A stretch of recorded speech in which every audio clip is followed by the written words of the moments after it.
Namaste students, I am JVN Dr. Aziz Mohammed Khan from Department of Food and Biotechnology, Faculty of Agriculture and Veterinary Science, Jyoti Vidyapith Women's University, Jaipur. Today I am going to discuss about the topic ultrafiltration, and the subject name is downstream processing.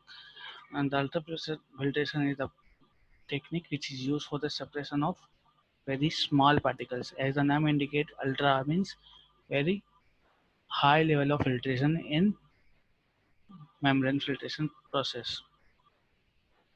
And it is similar to some techniques such as reverse osmosis. And in the ultrafiltration techniques, the pore size of ultrafiltration membrane is usually 103 to 106 Dalton, and the particles which are separated include bacteria, viruses, and the toxins. The suspended solids and the solids of high molecular weight are retained. Okay, and the other low molecular weight solids will pass. It means the particles which are smaller, okay, which are very smaller, will only pass, and the suspended solid will not pass and will be separated. Okay, ultrafiltration is actually a method which utilizes a semi-permeable membrane which is very thin layer capable of separation of only very small ultra small particles. So the particles include bacteria, particulate material, natural organic materials, endotoxins, plastics, proteins, silica, silt, smoke. So these are very small particles, and we can separate these particles. So ultrafiltration techniques, and in ultrafiltration, the particle size is 103 to 106 Daltons, and the pore diameter of membrane is 10 to 1000 Armstrong, and the pore range in size can be 0.05 to 0.1 micron. The particles in ultrafiltration are separated on the basis of molecular weight cutoff. This is the term which is used for the separation of particles. It is a measurement of size of contaminants. Okay, so on the basis of size of contamination, this is the term used for the separation of compounds, that is molecular weight cutoff. In the working of the ultrafiltration, when the particle such as the fermented products when are applied in the membrane, then the particles which are smaller will be passed through. If they are not passed through the membrane, we have to apply pressure so that the particles can pass through easily. And what is the basis that the permeate means the particles which are allowed by the membrane to pass are known as the permeate, and the return rate are the particles which are not allowed by the membrane to pass are known as the return rate. It means that permeate have smaller size, okay, and the return rate are larger in size and cannot pass through the sieve. This is the principle of ultrafiltration. And what does the principle says? The relationship between the applied pressure on the solution to be separated and the flux through the membrane is most commonly described by the Darcy equation. According to Darcy equation, this is the formula: J is equal to TMP divided by micro RT. J is the flux flow rate per membrane area. It is the flow rate. Flow rate means the rate at which the particles are separated, or the rate at which the particles move from the membrane. TMP is the transmembrane pressure. Okay, if we apply any pressure, then TMP is the transmembrane pressure. Okay, and the rate will depend on the TMP and the solvent viscosity, and the total resistance. Okay, total resistance is also important term. Solvent viscosity is so the movement of the particles will depend on some factors such as pressure which we apply for the separation, the solvent viscosity, how the viscous the solvent is there, and the total resistance. Total resistance means the it is directly related to the viscosity. It means the total resistance means the number of solid particles inside the product. And in the membrane must have high porosity. Okay, it will must be high porous, and the narrow pore sides must be there.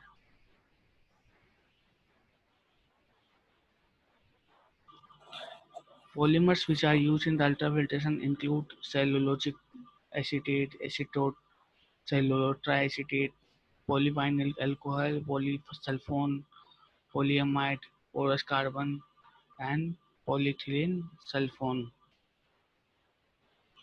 Factors which affect the identity of membrane, the size molecule, shape of molecule, membrane material, presence of other solutes, and membrane configuration, fouling and absorption effects.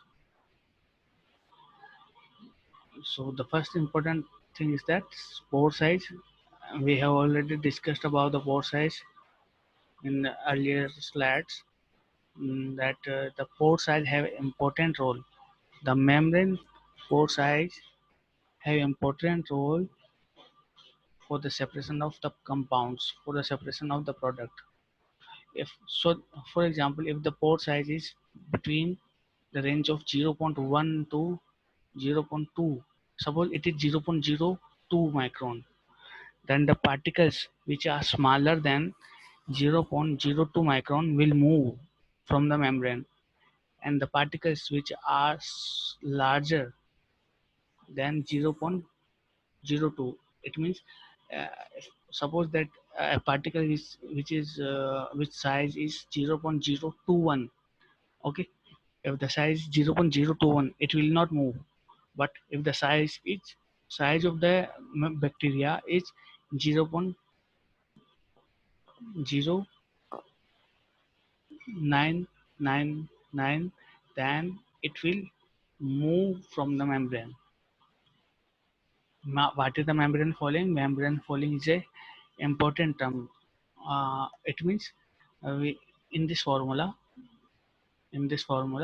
okay, my this is the RT, means the total resistance, and the membrane fouling is the total resistance. And what is the meaning of the total resistance? It is directly related to membrane fouling, and membrane fouling is the interruption. Okay, interruption of the separation. The particles which make some interruptions in separation of the other particles is known as the membrane fouling. So there are some particles which make some interruptions, and this process will lead to the fouling, membrane fouling. Okay, suppose that in our product there are some particles which are very viscous, and they are solid. So at the starting, all the particles which are smaller in size will move fastly, and what will be the left? The particles which are larger and some smaller particles. So these larger particle will interrupt in the in the movement of smaller particles, and this movement, this interruption is known as the fouling, membrane fouling, foul.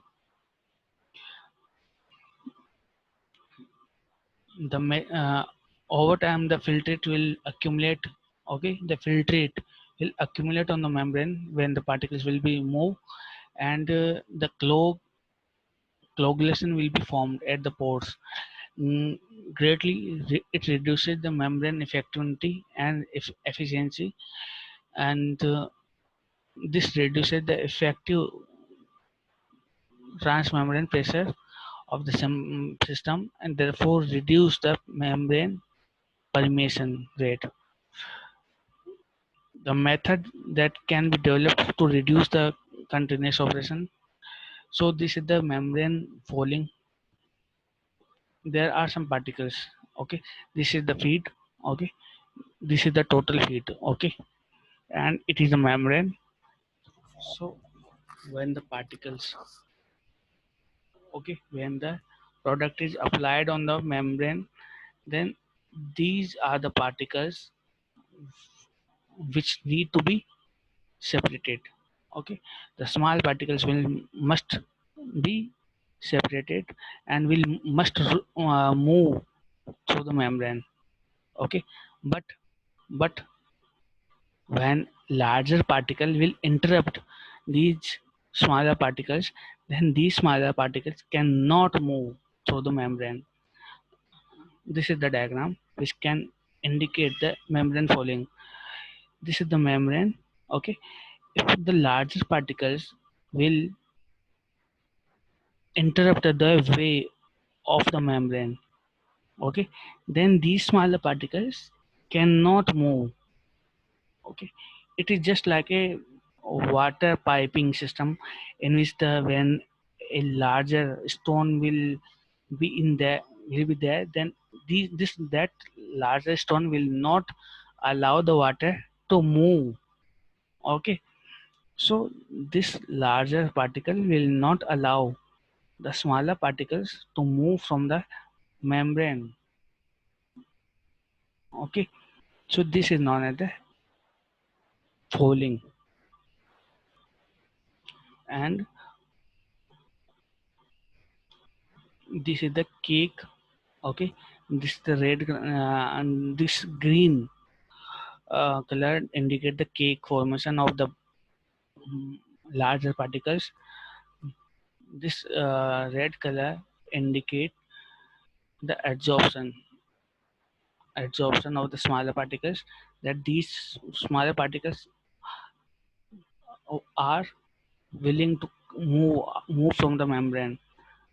And this is the this orange color indicate the blocking. And these okay, these orange color particles are not allowing the smaller particles to move, and this is the water which want to move from the membrane. So these orange particles are not allowing the water to move, so this is the membrane falling. So there are different types of membrane falling. The first is particulate deposition. The first is standard blocking, such as macromolecules are informal deposit on the pores walls. Complete blocking, in which the membrane pore is completely sealed. Cake formation, in which some particles accumulate on the membrane surface. And intermediate blocking, when the macromolecules deposit into pores or onto already blocked pores. Scaling, the next type of falling is scaling. Uh, as a result of concentration polarization at the membrane surface, increased ion concentration may exceed solubility threshold and precipitate on the membrane surface. These inorganic salt deposits can block pore, causing flux decline, membrane degradation, and loss of production. The formation of scale is highly dependent on the factor affecting both solubility and concentration polarization, including pH, temperature, flow. The next is biofouling. In biofouling, microorganisms will adhere to the surface. Okay, when these microorganisms will adhere on the surface, they will create a gel-like structure which is known as the biofilm. Okay, the film of microorganism on the membrane is known as the biofilm, and the interruption made by the microorganism is known as the biofouling. So this is the colloidal fouling, in which the particles will collide to each other and will not move, will not allow the particles to move. And this is the organic fouling. Okay, this is the scaling, and it is biofouling, in which the microorganisms have adhered on the surface of the membrane.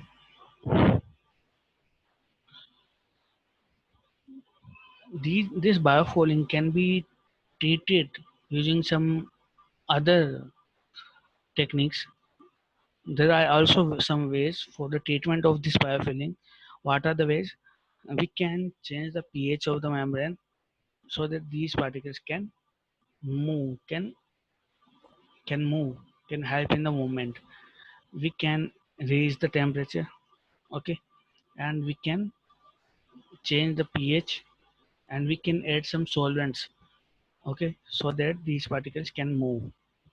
So these are the ways for the removal of biofouling. Now the application of ultrafiltration. Ultrafiltration is mostly used in the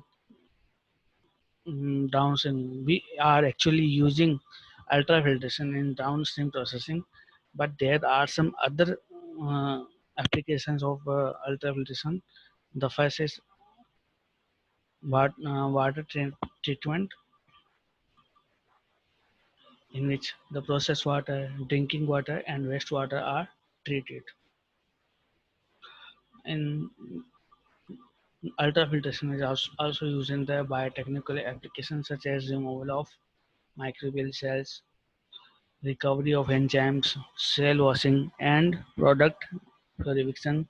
They are also in the dairy industries for in the cheese manufacturing, cheese by ultrafiltration, milk separation, and fermentation process.